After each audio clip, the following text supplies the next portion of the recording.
അസ്സലാമു അലൈക്കും വറഹ്മത്തുള്ളാഹി. വളരെ സന്തോഷത്തോടെയാണ് ഈ ഒരു വേദിയിൽ നിൽക്കുന്നത്.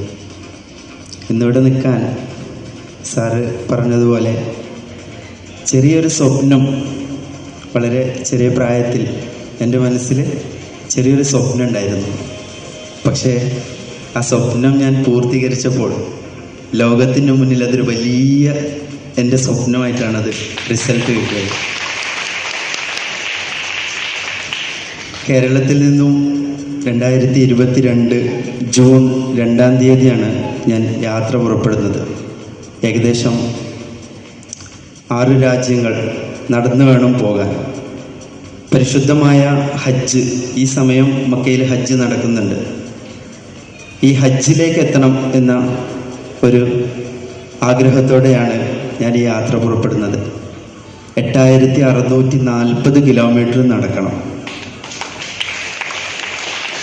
ഏകദേശം 6 മാസം 7 മാസം സമയമെടുക്കും. ഇതാണ് എൻ്റെ പഠനത്തിൽ എനിക്ക് കിട്ടിയ റിസൾട്ട്. 4-5 വർഷം ഈ യാത്രക്ക് മുമ്പ് ഈ യാത്രയെക്കുറിച്ച് ഞാൻ പഠിച്ചു, ഒരുപാട് റിസർച്ച് നടത്തി. എങ്ങനെ ഇന്നത്തെ കാലത്ത്, പഴയ കാലത്ത് ഒരുപാട് പേര് നമ്മുടെ നാട്ടിൽ നിന്ന് ഹജ്ജിന്, തീർത്ഥാടനത്തിനൊക്കെ നടന്നു പോയിട്ടുണ്ട്, കപ്പലിൽ പോയിട്ടുണ്ട്. ബോർഡറുകൾ ഉണ്ടായിരുന്നില്ല അന്നൊന്നും. പക്ഷേ ഇന്ത്യക്ക് സ്വാതന്ത്ര്യം കിട്ടിയതിന് ശേഷം ലീഗലായ രീതിയിൽ എല്ലാ പേപ്പേഴ്സും ശരിയാക്കിയിട്ട് നടന്നു പോകണം. ഇത് വലിയൊരു ദൗത്യമാണ്. ഈ ഒരു ചെറിയ സ്വപ്നത്തിന് വേണ്ടി ഞാൻ 4-5 വർഷം ഇതിൻ്റെ പിന്നിൽ പ്രവർത്തിച്ചു. അങ്ങനെ ഡൽഹി, ബാംഗ്ലൂർ, ഈ സ്ഥലത്തൊക്കെ ഏതൊക്കെ ഗല്ലികൾ, ഏരിയകൾ ഉണ്ടെന്ന് എനിക്ക് ഇപ്പോഴും ഇതിനു വേണ്ടി എന്ന് ഞാൻ പുറപ്പെട്ടോ അന്ന് മുതൽ ഞാൻ പഠിച്ചു. ഡൽഹിയിലൊക്കെ സാധാരണ ഒരാൾ ഓരോ ആവശ്യങ്ങൾക്കൊക്കെ പോകുമ്പോൾ എത്രത്തോളം പണിപെടുന്നുണ്ട്, അത് നടന്നുകൊണ്ട് ഞാൻ ഓരോ ഓഫീസിലും പാകിസ്ഥാൻ എംബസികളിലും ഒക്കെ പോയി വളരെ കഷ്ടപ്പെട്ട് പെർമിഷനൊക്കെ നേടിയെടുത്തു. എന്നിട്ടും 6 മാസത്തേക്ക് എന്ന് കരുതി തിരിച്ച യാത്ര 1 വർഷവും 17 ദിവസം എടുത്തു. 1 year and 17 days. കേരളത്തിൽ നിന്നും കർണാടക, ഗോവ, മഹാരാഷ്ട്ര, ഗുജറാത്ത്, രാജസ്ഥാൻ, പഞ്ചാബിലെത്തി. നമ്മുടെ പ്ലാനുകളൊക്കെ മാറി. 8 ദിവസം മാത്രമാണ് എനിക്ക് കേരളത്തിൽ നടക്കാൻ കഴിഞ്ഞത്. അന്നൊന്നും ആരും അറിയില്ല ആരാണ് ശിഹാബ് എന്ന്. അങ്ങനെ സോഷ്യൽ മീഡിയകളിൽ വാർത്ത വന്നു, ഇത് വൈറലായി.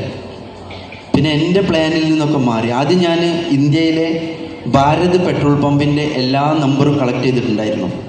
ഓരോ സ്ഥലത്ത് ചെല്ലുമ്പോൾ താമസിക്കണം, അവിടെ നിൽക്കണം എന്നൊക്കെ കരുതിയിട്ട്. പക്ഷേ ഒരു 8 ദിവസത്തിന് ശേഷം കർണാടകയുടെ ബോർഡർ ക്രോസ് ചെയ്ത അന്ന് മുതൽ ജനങ്ങൾ അങ്ങോട്ട് ഏറ്റെടുത്തു എൻ്റെ യാത്ര. പിന്നെ താമസിക്കാനും ഭക്ഷണങ്ങളൊക്കെ ജനങ്ങളിങ്ങനെ നമുക്ക് ഒരുക്കി തരും. വളരെ സ്നേഹം കിട്ടി, പ്രാർത്ഥന കിട്ടി. ഒരുപാട് എൻ്റെ ആ ഒരു സ്വപ്നത്തിന് വേണ്ടിയിട്ട് ഒരുപാട് പേര് പ്രാർത്ഥിച്ചു. അങ്ങനെ അവസാനം ഞാൻ പഞ്ചാബിലെത്തി. 4 മാസവും 8 ദിവസവും എന്നെ അവിടുത്തെ അന്വേഷണ ഉദ്യോഗസ്ഥർ അവിടെ പിടിച്ചിട്ടു. ഞാൻ ക്ഷമിച്ചു. അന്ന് പലരും എന്നെ തിരിച്ചു വിളിച്ചു, ശിഹാബെ മുന്നിലേക്ക് പോകാൻ കഴിയില്ല, പാകിസ്ഥാൻ എന്ന രാജ്യമാണ്. ചെറുപ്പം മുതലേ നമ്മൾ കേൾക്കുന്നതാണ് ഇന്ത്യ പാകിസ്ഥാൻ ബന്ധങ്ങളെക്കുറിച്ച്, പ്രശ്നങ്ങളെക്കുറിച്ച്. ഇത് നിനക്ക് പോസിബിൾ അല്ല, നടക്കൂല. എൻ്റെ മനസ്സിലൊരു ആഗ്രഹം ഉണ്ടായിരുന്നു, എൻ്റെ സ്വപ്നമാണിത്. അന്ന് ഫൈനാൻഷ്യലി ഞാൻ സൂപ്പർ മാർക്കറ്റുള്ള ഒരാളാണ്, ഫൈനാൻഷ്യലി സെറ്റാണ്. സാധാരണ രീതിയിൽ ആളുകൾ ഹജ്ജിന് പോകുന്നത് പോലെ ഫ്ലൈറ്റിന് പോകാൻ എന്നെക്കൊണ്ട് സാധിക്കും. പക്ഷേ എൻ്റെ സ്വപ്നം ഇവിടെ ഇട്ടെറിഞ്ഞ് ഫ്ലൈറ്റിൽ പോകാൻ ഞാൻ തയ്യാറായിരുന്നില്ല. അതുകൊണ്ടാണ് നമുക്ക് 3 കാര്യങ്ങൾ എൻ്റെ യാത്രയിൽ ഞാൻ എന്നും നിലനിർത്തിയിരുന്നു. അറബിയിൽ അതിനെ പറയും നിയ്യത്ത്, സബുർ, മെഹനത്ത്. നിയ്യത്ത് എന്ന് പറഞ്ഞാൽ നമ്മുടെ ഉദ്ദേശ ലക്ഷ്യമാണ്. 2-മത്തേത് സബുർ, ക്ഷമയാണ്. 3-മത്തേത് മെഹനത്ത്, പ്രയത്നമാണ്. ഈ 3 കാര്യങ്ങളും ഞാൻ ഈ യാത്രയിൽ പയറ്റി നോക്കി, ക്ഷമിച്ചു. 4 മാസം 8 ദിവസം ആരൊക്കെ എന്തൊക്കെ രീതിയിൽ പറഞ്ഞു വിളിച്ചപ്പോഴും ഞാൻ അവിടെ ക്ഷമയോടെ കാത്തിരുന്നു. എനിക്കറിയാം എൻ്റെ സ്വപ്നം യാത്ര തുടങ്ങുന്നതിന് മുമ്പ് അത് എൻ്റെ ഒരു മാത്രം സ്വപ്നമായിരുന്നെങ്കിൽ അത് എല്ലാവരുടെയും ഒരു സ്വപ്നമായി മാറിയൊരു സംഭവമാണ് പഞ്ചാബിലെത്തുന്നവരെ സംഭവിച്ചത്. അങ്ങനെ 4 മാസം 8 ദിവസത്തിന് ശേഷം ട്രാൻസിറ്റ് വിസ കിട്ടി, പാകിസ്ഥാനിൽ എൻട്രി കിട്ടി. 3 ദിവസം നടക്കാൻ അനുവദിച്ചത്. മൂന്നാമത്തെ ദിവസം അവിടുത്തെ ഉദ്യോഗസ്ഥർ എന്നെ പിടിച്ച് പറഞ്ഞു ഇവിടുന്ന് എക്സിറ്റ് ചെയ്യണം. കാരണം അത്രയും പ്രശ്നങ്ങൾ നടക്കുന്ന ഒരു സമയമായിരുന്നു. എന്നിട്ടും ഈ 4 മാസം 8 ദിവസം 3 ദിവസത്തിന് വേണ്ടിയിട്ടാണ് ഞാൻ കഷ്ടപ്പെട്ടത്. അന്ന് എനിക്ക് അറിയില്ലായിരുന്നു 3 ദിവസം കഴിഞ്ഞ് എന്നെ കയറ്റി വിടുന്നൊന്നും. സാഹചര്യങ്ങൾ അങ്ങനെ, നമ്മുടെ മുന്നിൽ പല പ്രതിസന്ധികളും വരും, നമ്മുടെ മുന്നിൽ പല പ്രശ്നങ്ങളും വരും. അതൊക്കെ നമ്മൾ സിമ്പിളായിട്ട് കാണണം. കാരണം എൻ്റെ സ്വപ്നം പൂർത്തീകരിക്കണം എന്നുണ്ടെങ്കിൽ ഈ പ്രശ്നങ്ങളൊന്നും എൻ്റെ മുന്നിൽ ഞാൻ പേടിച്ച് പിന്നോട്ട് നടന്നാൽ എൻ്റെ സ്വപ്നം പൂർത്തീകരിക്കാൻ പറ്റില്ല. അങ്ങനെ ഞാനവിടെ കാത്തിരുന്നു. എനിക്ക് ട്രാൻസിറ്റ് വിസ കിട്ടി. ട്രാൻസിറ്റ് വിസ എന്ന് പറഞ്ഞാൽ എങ്ങനത്തെ വിസ എന്നറിയോ? 74 മണിക്കൂർ മാത്രം വലിയ ഒഫീഷ്യൽ ഉദ്യോഗസ്ഥർ മീറ്റിങ്ങിനൊക്കെ പോകുന്നൊരു വിസയാണ്. ടൂറിസ്റ്റ് വിസ എനിക്ക് കിട്ടുമായിരുന്നു. പക്ഷേ ആ ടൂറിസ്റ്റ് വിസയിൽ എൻട്രി ചെയ്ത് ഏത് ബോർഡറിലൂടെയാണോ ഞാൻ കടന്നത്, വാഗ ബോർഡറിലൂടെയാണ് ഞാൻ പാസ് ചെയ്തത്, അവിടുന്ന് ആ ടൂറിസ്റ്റ് വിസയുടെ കാലാവധി കഴിയുന്നതിന് മുമ്പ് റിട്ടേൺ വരണം. അപ്പോൾ ട്രാൻസിറ്റ് വിസയാണ് എന്നുണ്ടെങ്കിൽ എനിക്ക് അടുത്ത രാജ്യം ഇറാനാണ്. ഇന്ത്യയിൽ നിന്ന് പാകിസ്ഥാൻ, ഇറാൻ, ഇറാഖ്, കുവൈറ്റ്, ഞാനൊരു ലക്ഷ്യത്തിലേക്കാണ് പോകുന്നത്. അല്ലാതെ അവിടെ ടൂറിന് പോകല്ല തിരിച്ചു വരാൻ വേണ്ടിയിട്ട്. എനിക്ക് പൂർണ്ണമായൊരു ലക്ഷ്യം ഉണ്ടായിരുന്നു, ആ ലക്ഷ്യബോധം ഉണ്ടായിരുന്നു. അതുപോലെയാണ് നമ്മുടെ സ്വപ്നത്തിന് വേണ്ടി ആ ലക്ഷ്യങ്ങളൊക്കെ കീഴടക്കി 1 വർഷം 17 ദിവസവും 6 മാസത്തിന് വേണ്ടി വീട്ടിൽ നിന്ന് പുറപ്പെട്ട് ഞാൻ 1 വർഷം 17 ദിവസം എടുത്ത് മദീനയിലെത്തി, മക്കയിലെത്തി, ഹജ്ജ് നിർവഹിച്ചു.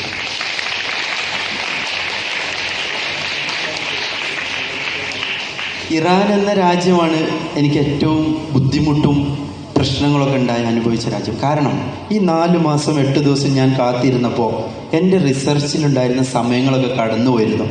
പക്ഷെ എനിക്ക് അടുത്ത വർഷം ഹജ്ജിന് അവിടെ എത്തണം എന്നുള്ളൊരു ആഗ്രഹം കൊണ്ട് ഞാൻ അതിനൊന്നും എല്ലാ സാഹചര്യങ്ങളെയും അതിജീവിച്ചുകൊണ്ട് ഞാൻ നടന്നു. ഇറാനിലെത്തി. ഇറാനിലെ ബോർഡർ പാകിസ്ഥാനിൽ നിന്ന് കയറ്റി വിട്ടു. തെഹ്റാൻ എയർപോർട്ട് വഴിയാണ് എന്നെ ഇറാനിലെത്തുന്നത്. അവിടുന്ന് വീണ്ടും എൻ്റെ യാത്ര ആരംഭിക്കുകയാണ്. 8640 കിലോമീറ്റർ ശരിക്കും ഞാൻ ഈ പാകിസ്ഥാനിലെ ഒരു 10-12 ദിവസം കൂടെ നടക്കാൻ അനുവദിച്ചിരുന്നെങ്കിൽ 9000-ഓളം കിലോമീറ്റർ കഴിഞ്ഞിരുന്നു. അങ്ങനെ ഇറാനിലെത്തി. മഞ്ഞ് -14 ഡിഗ്രിയിൽ നടന്നു. ഇന്ത്യയിലൊക്കെ ചില സ്ഥലത്ത് ഞാൻ ട്രെയിൻ ചെയ്ത സമയത്ത് 1 മണിക്കൂറിൽ പെർ ഹവർ എനിക്ക് 9.5 കിലോമീറ്റർ നടക്കാൻ പറ്റും. ഇപ്പോഴും ഞാൻ ട്രെയിനിങ് ചെയ്യാറുണ്ട്. 1 മണിക്കൂറിൽ എനിക്ക് 9.5 കിലോമീറ്റർ നടക്കാൻ പറ്റും. പക്ഷേ ഇറാനിലെ സാഹചര്യങ്ങളൊക്കെ അതിജീവിക്കാൻ എനിക്ക് വളരെ ബുദ്ധിമുട്ടായിരുന്നു. അതുകൊണ്ട് 3 കിലോമീറ്റർ 2 കിലോമീറ്ററൊക്കെ നടക്കും. അത് തന്നെ നമുക്ക് ഭക്ഷണമൊക്കെ ഐസായിട്ടുണ്ടാകും. ഓറഞ്ച്, സംസം വെള്ളം, സാധാ വെള്ളമൊക്കെ എൻ്റെ ബാഗിലുണ്ടായിരുന്നു. 10 കിലോ ബാഗ് ഉണ്ടായിരുന്നു എൻ്റെ കയ്യിൽ. ഇതൊന്നും കഴിക്കാൻ കഴിയില്ല. ചുണ്ടൊക്കെ പൊട്ടി. കാലാവസ്ഥ അങ്ങനെയാണല്ലോ, കാറ്റും കൂടെ അടിക്കുന്ന സമയത്ത്. അങ്ങനെ ഒരുപാട് അനുഭവങ്ങൾ സമ്മാനിച്ച ഒരു സങ്കടപരമായും സന്തോഷപരമായും ഒരുപാട് അനുഭവങ്ങൾ ഇറാനിലുണ്ടായിരുന്നു. ഒരു ദിവസം ഞാൻ കഴിഞ്ഞ ദിവസം സാറിനോട് ഞാൻ സ്റ്റോറി പറഞ്ഞിട്ടുണ്ടായിരുന്നു. എൻ്റെ നാട് കേരളം, എൻ്റെ സംസ്കാരം, ഞാൻ പഠിച്ച വളർന്ന രീതി, ഇതിനൊക്കെ എൻ്റെ ജീവിതത്തിൽ നിന്നൊന്ന് അകറ്റി നിർത്താൻ തോന്നിയ ഒരു രാത്രി ഉണ്ടായി എനിക്ക് ഇറാനിൽ. ആ രാത്രി എന്ന് പറഞ്ഞാൽ ഒരു ദിവസം ഞാൻ നടന്നു പോവാം. എനിക്ക് ഗൂഗിൾ മാപ്പിൽ ഒന്നും കിട്ടുന്നില്ല. എത്ര സെർച്ച് ചെയ്തിട്ട് എനിക്ക് താമസിക്കാനൊരു സ്ഥലം കിട്ടുന്നില്ല. അങ്ങനെ ഞാൻ നടന്നു. ഉമ്മ ഫോണിൽ വിളിച്ചു. ഞാൻ പറഞ്ഞു റോഡ് കൺസ്ട്രക്ഷൻ നടക്കുന്നുണ്ട്, വലിയ സ്ലാബാണ്, അതിൻ്റെ മുകളിൽ കടന്നാൽ ഒരു പക്ഷേ ബുദ്ധിമുട്ടൊന്നും ഉണ്ടാവില്ല, വീടുകളൊന്നുമില്ല, ഹൈവേ റോഡാണ്. അപ്പോൾ ഉമ്മ പറഞ്ഞു അവിടെ കിടക്കരുത്, പല ജീവികളുണ്ടാവും, ഈ നടന്നോ, നിന്നെക്കൊണ്ട് കഴിയുന്ന രീതിയിൽ നടന്നോ. ഉമ്മ വളരെ ധൈര്യം തന്നിരുന്നു. അങ്ങനെ ഞാൻ നടന്നു. ഞാൻ എന്ത് മനസ്സിൽ കരുതി, വീട്ടിൽ നിന്ന് ഇറങ്ങുന്ന സമയത്ത് തവക്കൽതു അലല്ലാഹ്, എല്ലാം ദൈവത്തിൽ സമർപ്പിച്ചിട്ടാണ് ഞാൻ ഇറങ്ങുന്നത്. തിരിച്ചു വരുന്ന ഒരു ഗ്യാരണ്ടി എനിക്കില്ല. അതേ ഒരു മനസ്സോടെ ഞാൻ ആ രാത്രി നടന്നു. 54 കിലോമീറ്റർ കഴിഞ്ഞിട്ട് എനിക്ക് താമസിക്കാനൊന്നും കിട്ടിയില്ല. 54 കിലോമീറ്റർ കണ്ടിന്യൂസിലല്ല, ഞാൻ കുറച്ച് നടക്കും, ഒരു 30 കിലോമീറ്ററൊക്കെ നടക്കും, പിന്നെ റെസ്റ്റ് എടുക്കും. അങ്ങനെ ഏകദേശം ഇരുട്ട് 8 മണിയോളായിരുന്നു. ഞാൻ നടന്നു. ഞാനൊന്ന് ഉറപ്പിച്ചു മനസ്സിൽ, സൂര്യൻ്റെ വെളിച്ചം കാണുന്നത് വരെ ഞാൻ നടക്കും.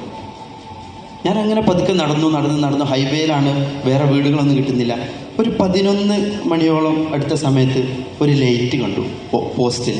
ഞാൻ അവിടേക്ക് ഇറങ്ങി. ഹൈവേ ഇങ്ങനെ ക്രോസ് ചെയ്തിട്ട് താഴേക്ക് ഇറങ്ങി ചെന്ന സമയത്ത് ഒരു നായ ബെൽറ്റ് ഉണ്ട്. എനിക്ക് ഉറപ്പാണ് ഇവിടെ കുറച്ച് വീടുകൾ ഉണ്ടാവണം, ആരോ വളർത്തുന്ന നായാണ്. 54 കടന്ന് ഞാൻ നടന്നിരുന്നു. ഭക്ഷണം കഴിക്കാൻ എനിക്ക് കഴിയുന്നില്ല. ഐസ്, അതായത് തണുത്ത ഓറഞ്ചാണ്. എൻ്റെ ചുണ്ടൊക്കെ പൊട്ടിയിട്ട് ഒന്നും കഴിക്കാനോ വെള്ളമൊന്നും എനിക്ക് കുടിക്കാൻ കഴിയുന്നില്ല. അത്രയും ബുദ്ധിമുട്ടായിരുന്നു അന്ന് രാത്രി.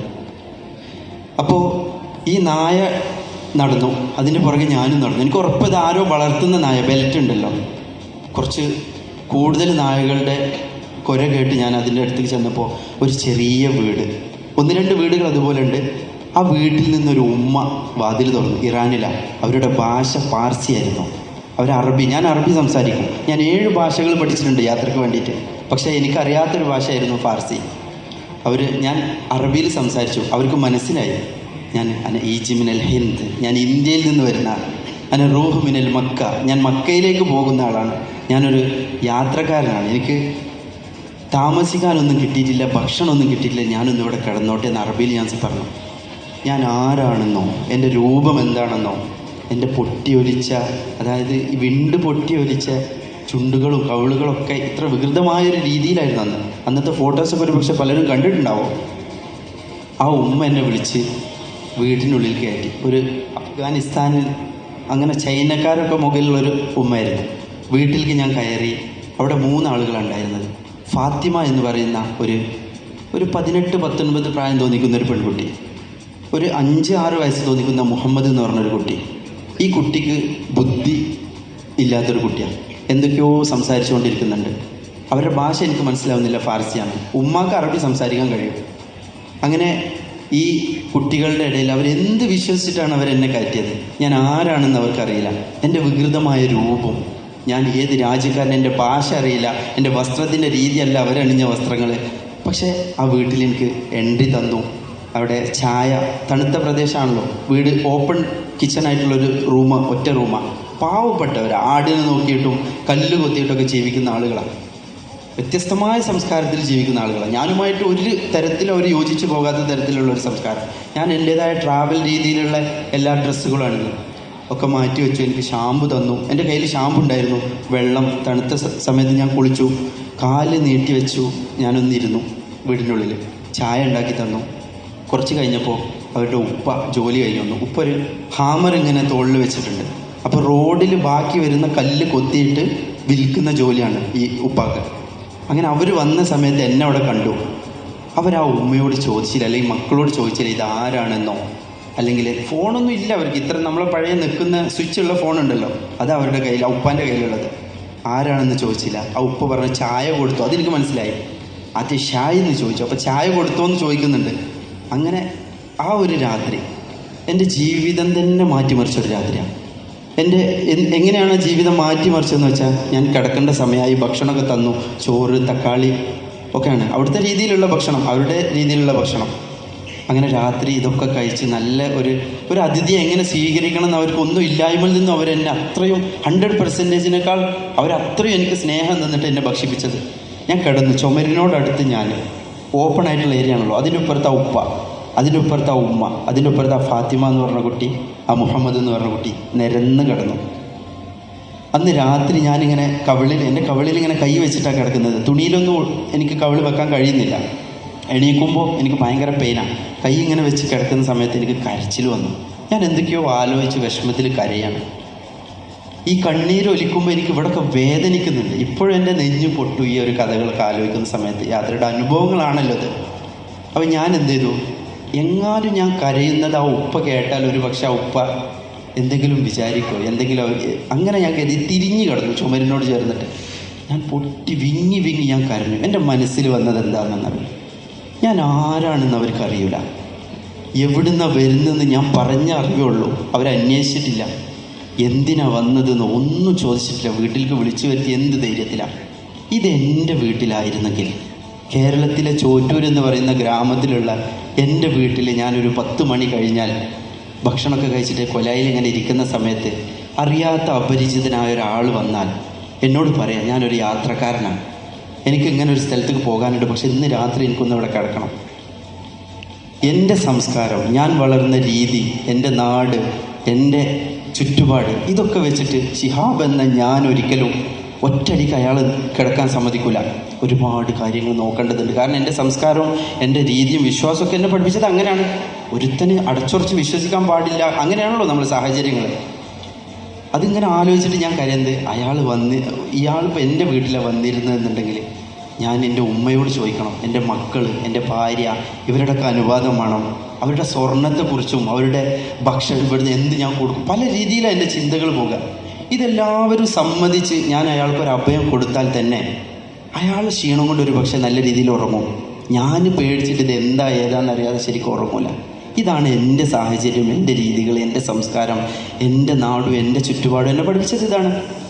ഒരു അറിയാത്തൊരാളിങ്ങനെ വന്നു, പക്ഷെ തീർത്തും വ്യത്യസ്തമായ രീതിയിൽ ഇവരുടെ ആ ഒരു ആതിഥേയത്വം, വിരുന്നുകാരനെ സ്വീകരിക്കലും ആരാണെന്നോ എന്താണെന്നോ അറിയില്ല. അവരുടെ മനസ്സിൽ സ്നേഹം മാത്രമേ ഉള്ളൂ. അതിഥിയെ സ്വീകരിക്കണം, അത് സ്വീകരിച്ചാൽ ദൈവത്തിൻ്റെ അടുത്ത് നിന്ന് എനിക്ക് പ്രതിഫലം കിട്ടും. ഇതൊക്കെയാണ് അവർ. തിരിച്ചു പോകുന്ന സമയത്ത് കരഞ്ഞുകൊണ്ട് ഞാൻ ആ ഉമ്മാനോട് പറഞ്ഞൊരു വാക്കുണ്ട്, നിങ്ങൾക്ക് എന്താണ് വേണ്ടത്? എൻ്റെ കയ്യിൽ ഡോളർ മാറ്റി വെച്ച് ഇറാൻ്റെ പൈസ ഉണ്ടായിരുന്നു. കൊടുത്ത സമയത്ത് ആ ഉമ്മ എൻ്റെ കയ്യിൽ ഇങ്ങനെ തട്ടി എന്നിട്ട് പറഞ്ഞു, എൻ്റെ മുഹമ്മദ് എന്ന് പറഞ്ഞ ഈ വയ്യാത്ത കുട്ടിക്ക് വേണ്ടി പ്രാർത്ഥിച്ചാൽ മതി, ഇതല്ലാത്ത ഒന്നും എനിക്ക് വേണ്ട. ഇനി ഇറാനിലേക്ക് ഞാനൊരു യാത്ര പോകുന്നത് ആ ഉമ്മയെ കാണാനാണ്. ഇനി ഞാൻ പോകുന്നുണ്ട് ഇറാനിലേക്കൊരു യാത്ര, എൻ്റെ പേപ്പേഴ്സൊക്കെ റെഡി ആയിക്കൊണ്ടിരിക്കുന്നുണ്ട്. ആ ഉമ്മ എനിക്ക് കാണണം. അന്ന് ഞാൻ വളരെ അവശനാണ്, ഒന്നുമില്ലാത്ത എന്നെ ഇന്ന് ഇങ്ങനെ ഒരു ശിഹാബ് ചോറ്റൂർ എന്നൊരു ആളാക്കിയതിൽ ആ ഉമ്മക്കും ഉണ്ടൊരു പങ്ക്. യാത്ര തിരിക്കുന്ന സമയത്ത് എനിക്കറിയില്ല നാളെ ഞാൻ കാണുന്ന ആളുകൾ ആരായിരിക്കും, അവരുടെ സംസ്കാരം, അവരുടെ വസ്ത്രം, അവരുടെ ഭക്ഷണം, കാലാവസ്ഥ. പക്ഷെ നമ്മുടെ സ്വപ്നത്തിലേക്കുള്ള യാത്ര അതുപോലെയാണ്. ഈ ജസ്റ്റ് ഫെയ്ഡ് എന്ന് പറയുന്ന ഈ ഒരു ടീം ഞാനുമായിട്ട് കണക്റ്റ് ആകുന്ന സമയത്ത് ഞാൻ ഇവരെ കുറിച്ച് കേട്ടു. എന്താ ഇവർ പറയുന്നത്? ഞാനും 33-ാമത്തെ വയസ്സാണ് എനിക്ക്. 30-ാമത്തെ വയസ്സിലാണ് ഞാൻ യാത്ര തിരിക്കുന്നത്. ഞാൻ ഇവരെ ശരിക്ക് ശ്രമിച്ചു. പല രീതിയിലുള്ള ആളുകളുമായിട്ട് ഞാൻ കണക്റ്റഡ് ആയിട്ടുണ്ട്. ഇവരിലൊരു സത്യമുണ്ട് എന്നുള്ളത് എനിക്കതിൽ മനസ്സിലായി. ഫസ്റ്റ് റീസൺ,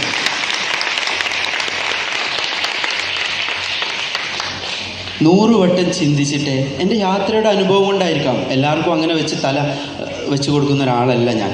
പല തവണ ചിന്തിച്ച് കാര്യങ്ങൾ തീരുമാനിക്കാനുള്ള ഒരു പക്വത എൻ്റെ യാത്ര എന്നെ സമ്മാനിച്ചിട്ടുണ്ട്. അപ്പം ഞാൻ എന്ത് ചെയ്തു? ഇവരെ കേട്ടു, വീണ്ടും ഞാൻ ചോദിച്ചു, എൻ്റെ സംശയങ്ങളൊക്കെ കേട്ടു. ഞാൻ ഇവരിലൊരു ക്വാളിറ്റി ഞാൻ കണ്ടെത്തിയത് ഒന്ന് വിശ്വസിക്കാൻ പറ്റും. കാരണം ഞാൻ ചെയ്യുന്ന പേയ്മെൻറ്റ്, ഇതിനുള്ള മൂല്യം എനിക്ക് ആധാരമായിട്ട് അവർ തരുന്നുണ്ട്. That is business. അവിടെ ബിസിനസ് ക്ലോസ്. പിന്നെ നമുക്ക് കിട്ടുന്നതൊക്കെ എന്നെ സംബന്ധിച്ചിടത്തോളം ബോണസാണ്. ചന്ദനമരങ്ങൾ, അതിൽ നിന്ന് കിട്ടുന്ന വരുമാനങ്ങൾ, ഇതിൽക്കൊന്നും തല കൊടുക്കാൻ ഞാൻ ചിന്തിച്ചിട്ടില്ല. കാരണം എന്താ? ഞാൻ ഇൻവെസ്റ്റ് ചെയ്യുന്ന പൈസക്കുള്ള മൂല്യം എനിക്ക് കിട്ടിയതോടുകൂടി എൻ്റെ ആ ഒരു കാര്യം ക്ലോസ്. പിന്നെ അവിടെ കിട്ടുന്നതൊക്കെ നമുക്ക് ബോണസാണ്.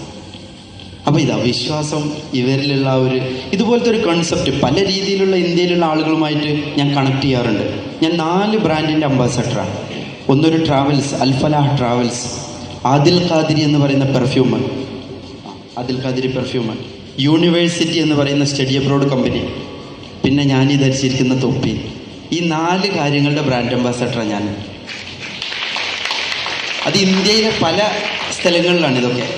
ആദിൽ ഖാദിരി പെർഫ്യൂം ബിലിമോറ എന്ന് പറയുന്ന സ്ഥലത്താണ് ഗുജറാത്തിൽ. അൽഫല എന്ന് പറയുന്ന ട്രാവൽസ് ആനന്ദ് എന്ന് പറയുന്ന സ്ഥലത്ത് അഹമ്മദാബാദ്. യൂണിവേഴ്സിറ്റി എന്ന് പറയുന്ന സ്ഥാപനം നമ്മുടെ കോഴിക്കോടാണ്. അപ്പോൾ ഇതൊക്കെ വ്യത്യസ്തമായ സ്ഥലത്തുള്ളതാണ്. കേരളത്തിൽ പല ആളുകളും ഇതിന് മുമ്പ് എൻ്റെ അടുത്ത് പല ബിസിനസ്സുമായിട്ട് വന്നിട്ടുണ്ട്. സാറിനായിട്ട് വർഷങ്ങളുടെ ബന്ധമാണ്. ഒരിക്കൽ ഞാൻ സാറിനോട്, സാറേ എനിക്ക് മക്കയിലേക്ക് നടന്നു പോകണമെന്ന് പറഞ്ഞപ്പോൾ ഇങ്ങനെ പറഞ്ഞു. അതായത് എന്താ പറയുന്നത്? സാർ ഇങ്ങനെ, ഓർമ്മ ഉണ്ടോയെന്നറിയില്ല, അന്ന് സുബീറ ഫർഹത്ത് കേസിൻ്റെ സമയത്താണ്. 40 ദിവസത്തെ കേസായിരുന്നു. എൻ്റെ ഒരു പെങ്ങൾ, അതായത് പക്ഷെ എൻ്റെ ബ്ലഡ് റിലേഷൻ അല്ല, എൻ്റെ പെങ്ങളല്ല, ഒന്നുമല്ല. എൻ്റെ വീട്ടിൽ നാളെ എൻ്റെ പെങ്ങൾക്ക് അല്ലെങ്കിൽ എൻ്റെ മോൾക്ക് ഇതുപോലൊരവസ്ഥ വന്നാൽ എനിക്ക് ആരുടെയെങ്കിലും കൂടെ അവൾ ചാടിപ്പോയതേ കാരണം എന്ന് പറഞ്ഞ് വീട്ടിലിരിക്കാൻ എനിക്ക് കഴിയുമോ? ഇല്ല. അന്ന് ഞാൻ ചിന്തിച്ചതും അതാ. പലരും പറഞ്ഞു ഈ മോൾ ആരെ കൂടെ പ്രേമിച്ച് ചാടിപ്പോയതാ. എന്നാലും അങ്ങനെ ആയിക്കോട്ടെ, അത് പോലീസ് കണ്ടെത്തട്ടെ എന്ന എൻ്റെ ഒരു തീരുമാനം, ഞാൻ എൻ്റെ പേരിലാണ് കേസ് രജിസ്റ്റർ ചെയ്തത്. ഈ കുട്ടിയെ കാണാനില്ല. അന്ന് പലരും പറഞ്ഞു ഇതിൻ്റെ പുറകെ നടക്കേണ്ടി വരും, കേസാണ്, അതാണ്, ഇതാണ്. മോനെ, എൻ്റെ പെങ്ങൾക്കോ എൻ്റെ മോൾക്കോ നാളെ ഇതുപോലൊരവസ്ഥ വന്നാൽ എനിക്ക് മിണ്ടാതിരിക്കാൻ കഴിയില്ല. നിങ്ങളവിടെ ഇരുന്നോ, ഞാൻ പോയി രജിസ്റ്റർ ചെയ്യാമെന്ന് പറഞ്ഞ് വളാഞ്ചേരി CI ഷമീർ സാറിൻ്റെ അടുത്ത് പോയിട്ട് വീട്ടിൽ പോയിട്ട് അർദ്ധരാത്രി ഞാൻ പറഞ്ഞു, സാറേ ഈ മോള് എനിക്കറിയാം ഇങ്ങനൊരു ഹോസ്പിറ്റലിൽ ജോലി ചെയ്യുന്നൊരു കുട്ടിയാണ്. ഒരിക്കലും നമുക്ക് ഓരോ ആളുകൾ, ഞാൻ സോഷ്യൽ വർക്കുമായി ബന്ധപ്പെട്ട ആളാണ്. ഇവളുടെ വീട്ടിലും പൈപ്പ് കണക്ഷന് വേണ്ടിയിട്ട് ഞാൻ പോയിട്ടുണ്ടായിരുന്നു. 440 വീടുകളാണ് ഞങ്ങളുടെ നാട്ടിലുള്ളത്. ഈ 440 വീട്ടിൽക്കും പൈപ്പ് കണക്ഷൻ കൊടുക്കാൻ വേണ്ടിയിട്ട് ഞാൻ ഇറങ്ങിയിരുന്നു. അന്ന് ഈ കുട്ടീനെ എനിക്കറിയാം, ഇവർ പോകുന്നതും വരുന്നതും ഇവരുടെ കുടുംബ സാഹചര്യങ്ങളും. ഈ കുട്ടി ഒരിക്കലും അങ്ങനെ ചെയ്യൂല എന്നൊരു തോന്നലാണ് 40ാമത്തെ ദിവസം സാറിൻ്റെ കൈകൊണ്ട് ആ കുട്ടിയുടെ അസ്ഥിയെങ്കിലും നമുക്ക് കിട്ടിയത്. അല്ലെങ്കിൽ അത് അങ്ങനെ മറിഞ്ഞു പോകേണ്ട ഒരു കേസായിരുന്നു. എവിടെയോ ആരുടെയോ കൂടെ ജീവിക്കുന്നുണ്ട് എന്ന് പറഞ്ഞിട്ട് മറിഞ്ഞു പോകേണ്ടത്. ചില കാര്യങ്ങൾ ഡിസിഷൻ എടുക്കേണ്ട സമയത്ത് എടുക്കണം.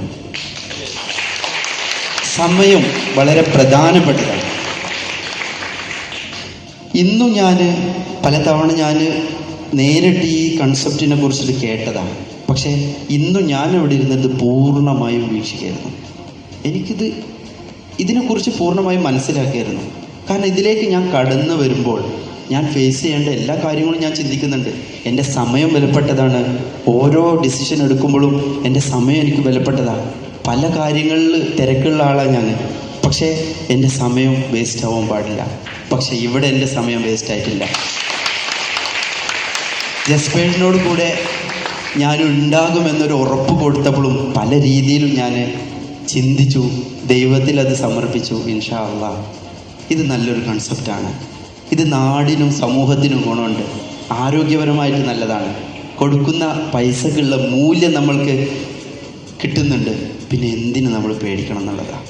അവിടെയാണ് ഈ ഒരു ഫൈനൽ ഡിസിഷനിലേക്ക് ഞാൻ എത്തിയത്. ഞാനും ഉണ്ട് ജസ്പേഡിൻ്റെ കൂടെ. വളരെ സന്തോഷം. എന്തായാലും സാറ് ഒരുപാട് താങ്ക്സ്. ഓരോ തീരുമാനങ്ങൾ എടുക്കുന്ന സമയത്ത് എടുത്തില്ല എന്നുണ്ടെങ്കിൽ പിന്നീട് നമ്മൾ ഖേദിക്കേണ്ടി വരും. അന്ന് പാകിസ്ഥാൻ്റെ ബോർഡറിൽ ഞാൻ നിന്ന സമയത്ത് പലരും തിരിച്ചു വിളിച്ചപ്പോൾ ഞാൻ പോന്നിരുന്നെങ്കിൽ ഇന്ന് ഈ വേദിയിൽ നിൽക്കാനോ നിങ്ങളുടെ ചീഫ് ഗസ്റ്റ് ആവാനോ എനിക്ക് പറ്റുമായിരുന്നില്ല. അതുപോലെ ഇന്ന് ഇത്രയൊക്കെ ഈ ഒരു സംരംഭത്തെക്കുറിച്ച് മനസ്സിലാക്കിയിട്ട് ഞാനതിൽ ജോയിൻ ചെയ്തില്ലെങ്കിൽ 15 വർഷം കഴിയുമ്പോൾ നിങ്ങളൊക്കെ കോടീശ്വരന്മാരാകുമ്പോൾ ഞാനിങ്ങനെ നോക്കി നിൽക്കണമല്ലോ. അതിന് ഞാൻ തയ്യാറല്ല. അപ്പോൾ ഞാനില്ല. വളരെ സന്തോഷം. എന്തായാലും സ്നേഹം മാത്രം. എല്ലാവരും പ്രാർത്ഥനയിൽ ഉൾപ്പെടുത്തണം. ഇപ്പോൾ എൻ്റെ ഹജ്ജ് യാത്ര നിങ്ങൾക്കറിയാം. നമ്മുടെ മുസ്ലിം സഹോദരന്മാർ നമ്മുടെ റിലീജിയനിലെ ഹജ്ജ് ഉംറ എന്നൊക്കെ പറയുന്നത് ഈ സമയത്തും ഹജ്ജ് നടക്കുന്നുണ്ട്. ഞാൻ അവിടെ ചെന്ന് പ്രാർത്ഥിച്ച്, എനിക്ക് വേണ്ടി പ്രാർത്ഥിച്ചവർക്കൊക്കെ വേണ്ടി ഞാൻ എല്ലാവർക്കും വേണ്ടി പ്രാർത്ഥിച്ചു. നമ്മുടെ സഹോദരന്മാർക്കും സഹോദരിമാർക്കും ഒക്കെ പ്രാർത്ഥിച്ചു. അതിനോട് കൂടെ ഞാൻ ഒരു പ്രാർത്ഥന കൂടി പ്രാർത്ഥിച്ചു.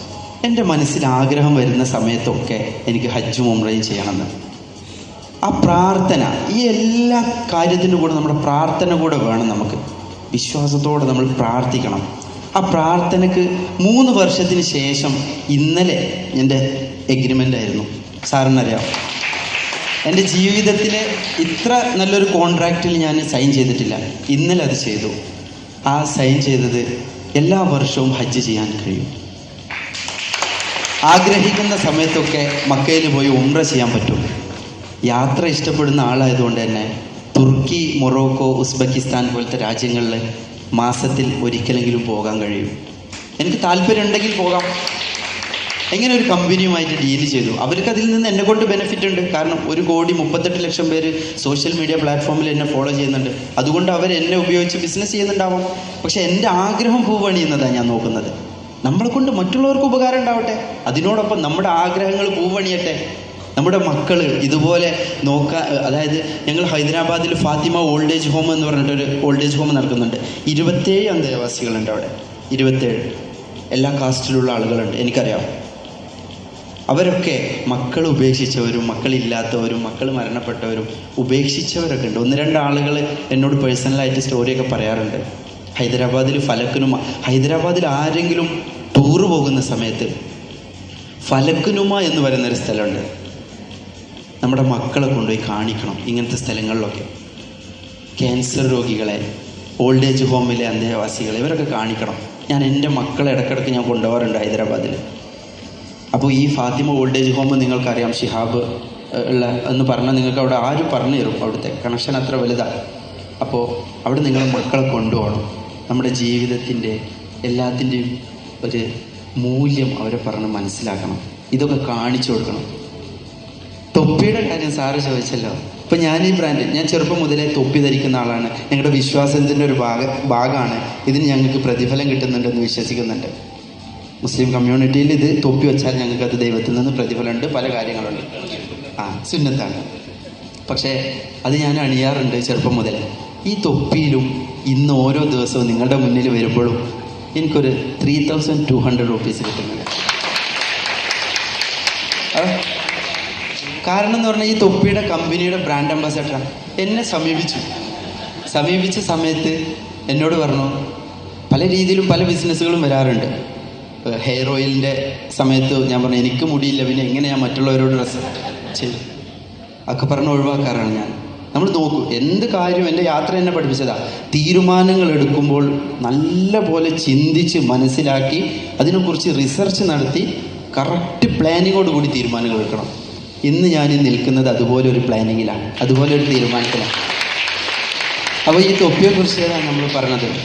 അവരെന്നോട് പറഞ്ഞു, സാറിടുന്ന ഈ തൊപ്പി ഇതൊന്ന് ഞങ്ങളുടെ ബ്രാൻഡ്, സാറിൻ്റെ ധരിക്കുന്ന തൊപ്പിയുടെ രൂപത്തിൽ ഞങ്ങൾ ചെയ്തു തരാം, ഇതൊന്ന് ഞങ്ങൾ ബ്രാൻഡ് ചെയ്യട്ടെ. തക്കതായ ഒരു ബ്രാൻഡാണ്. ഇതിൻ്റെ ഉള്ളിൽ കാണാം ആദിൽ ഖാദിരി. ഇത് ഞാനിങ്ങനെ ധരിച്ച് നിങ്ങളുടെ മുന്നിൽ നിൽക്കുന്നതിന് എനിക്ക് 3200 രൂപ പേയ്മെൻ്റ് ഉണ്ട്. എൻ്റെ വിശ്വാസം, അതിന് ഞാൻ വിൽക്കുന്നതല്ല, എൻ്റെ വിശ്വാസത്തിൽ ഞാൻ അണിഞ്ഞിരുന്ന ഒരു സാധനം. അത് നമ്മുടെ വാല്യൂ എന്ന് പറഞ്ഞാൽ വളരെ വലുതാണ്. എല്ലാ കാര്യങ്ങളും ചെറുതായി കാണരുത്. ചന്ദന വരെ ഇപ്പം ചെറുതായി കാരണം അതിനൊരു വാല്യൂ ഉണ്ട്. അവിടേക്ക് നമ്മൾ ചിന്തിക്കുമ്പോഴാണ് ചെറുപ്പത്തിൽ 30ാമത്തെ വയസ്സിൽ മക്കയിലേക്ക് നടന്നു പോകണമെന്ന് ചിന്തിച്ച ആ ഒരു സമയം അന്ന് എനിക്കറിയില്ലായിരുന്നു. എൻ്റെ ചെറിയ സ്വപ്നമായിരുന്നു. അന്ന് എനിക്ക് സ്പോർട്സ്, ഞാനൊരു മുംബൈയിൽ ഇപ്പോൾ കഴിഞ്ഞ 1 മാസം മുമ്പ് മുംബൈയിലൊരു പോഡ്കാസ്റ്റിംഗ് ചാനൽ എന്നെ വിളിച്ചിട്ടുണ്ടായിരുന്നു. സംസാരത്തിനിടയ്ക്ക് എന്നെ അഭിമുഖം ചെയ്യുന്ന ഇൻ്റർവ്യൂ ചെയ്യുന്ന ആൾ എന്നോട് ചോദിച്ചു, സ്പോർട്സിൽ എന്തെങ്കിലും ബന്ധമുണ്ടോ? നടന്നിട്ടല്ലേ പോയത്, സ്പോർട്സിൽ എന്തെങ്കിലും എക്സ്പീരിയൻസ് ഉണ്ടോ? അപ്പോൾ എനിക്ക് അയാളോട് കളവ് പറയാൻ പറ്റില്ല. കാരണം സ്പോർട്സിൽ എനിക്കൊരു ബന്ധമില്ല. ഞാൻ ഫുട്ബോൾ കളിക്കാറില്ല. എൻ്റെ ജീവിതത്തിൽ ഒരിക്കൽ പോലും 4ഓ 6ഓ ക്രിക്കറ്റിൽ ഞാൻ അടിച്ചിട്ടില്ല. അഥവാ കളിക്കണമെന്ന ആഗ്രഹം കൊണ്ട് ഞാൻ ഗ്രൗണ്ടിൽ പോയാൽ എൻ്റെ കസിനടക്കം അല്ലെങ്കിൽ എൻ്റെ കൂട്ടുകാർ ഇവിടെ ഉണ്ട്, അവരൊന്നിനെ കളിക്കാൻ കൂട്ടാറില്ല. കാരണം എന്തെങ്കിലും ഒന്ന് 6ഓ 4ഓ ഒരു സിംഗിളെങ്കിലും എടുക്കാൻ അറിയുന്നവനല്ലേ കളിക്കാൻ കൂട്ടുള്ളൂ അവർ ടീമിൽ. അങ്ങനെ വളർന്നു വന്ന ഞാൻ ഒന്നുമില്ല. എനിക്ക് നടക്കണം, മദീനയിലേക്ക് എത്തണം എന്നൊരു താല്പര്യം, അതിനൊരു പ്രയത്നം ഉണ്ടായിരുന്നു. Nothing is impossible. നമ്മൾ പ്രയത്നിക്കാൻ നടക്കും. ഇന്ന് ഇതേ സ്പോർട്സിൽ നമ്മൾ കേട്ട വമ്പൻ പേരുകൾ, ഇർഫാൻ പഠാൻ, യൂസുഫ് പഠാൻ, ക്രിക്കറ്റർ, അവരുടെ വീട്ടിൽ എന്നെ ഭക്ഷണത്തിന് ക്ഷണിച്ചിട്ടുണ്ട്. ഞാനൊരു മുഹമ്മദ് കൈഫ്,